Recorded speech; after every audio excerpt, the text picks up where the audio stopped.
तो खबर आई है चाइना से। चाइना ने ईरान में अपने सिटीजन्स को फिर वार्निंग दिया, भाई तुरंत यहां से निकल जाओ, ईरान में मत रहो। और हिस्ट्री बताती है कि जब भी चाइना ऐसा कहता है तो उसके कुछ दिनों बाद ही कुछ बड़ा होता है। मतलब एक प्रिडिक्टेबिलिटी साफ होती है चाइनीज वार्निंग्स की। सवाल यह है कि भाई चाइना की इस जो वार्निंग आई है इसके बाद होने क्या वाला है, क्या हो सकता है। चाइना ने अपने सिटीजन्स को ईरान में फिर से वार्निंग तो दे डाली है कि भाई तुरंत सेफर एरियाज में आप मूव करो, मिलिट्री और गवर्नमेंट लोकेशन से दूर रहो, और सिचुएशन कॉम्प्लेक्स और वॉलेटाइल है।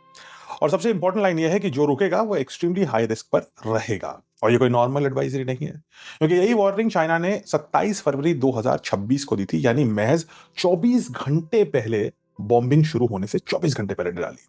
अब पैटर्न समझिए, चाइना ऐसी एडवाइजरीज कैजुअली इशू नहीं करता। 2003 में भी इराक वॉर से पहले इवैक्यूएशन की वार्निंग चाइना ने ही दी थी, और जस्ट पहले दी थी युद्ध से। फिर 2011 में लिबिया इंटरवेंशन के पहले 35,000 चाइनीज लोगों को चाइना ने जस्ट पहले निकाल लिया था युद्ध शुरू होने के। इतना नहीं, 2015 में येमेन में जो कॉन्फ्लिक्ट एस्केलेट हुई थी उसके पहले, जस्ट पहले ही चाइना ने अपना इवैक्यूएशन सक्सेसफुली कर लिया था अपने नेशनल्स का।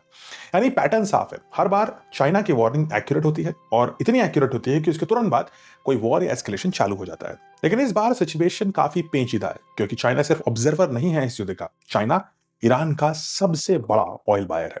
रिपोर्ट्स के मुताबिक ईरान के ऑयल का 90% हिस्सा सिर्फ चाइना खरीदता है। इतना ही नहीं, चाइना पर डुअल यूज टेक्नोलॉजी सप्लाई करने के आरोप भी लगे हैं। यानी ऐसी टेक्नोलॉजी जो लगती तो सिविलियन है, लेकिन उसके मिलिट्री यूज भी हो रहे हैं। यानी पब्लिकली चाइना पीस की बात कर रहा है, लेकिन ग्राउंड रियलिटी में ईरान के साथ उसका स्ट्रेटेजिक और मिलिट्री लिंकेज भी है।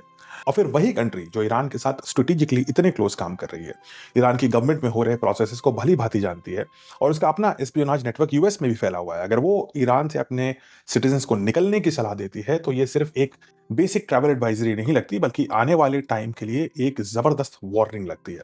सिग्नल ऑफ रिस्क है, सिग्नल ऑफ पॉसिबल एस्केलेशन है, और चाइना उसको एक तरह से रीअफर्म कर रहा है। सबसे बड़ा सवाल यह है कि चाइना को कैसा क्या पता है जो बाकी दुनिया को अभी नहीं पता। कमेंट्स में बताइए, क्या चाइना की ये वार्निंग जो यूजुअली एक्यूरेट रहती है, क्या ये इंडिकेट करती है कि अमेरिका अभी इस युद्ध से हटा नहीं है, और कभी भी ये युद्ध दोबारा एस्केलेट होने की संभावना बहुत ज्यादा है।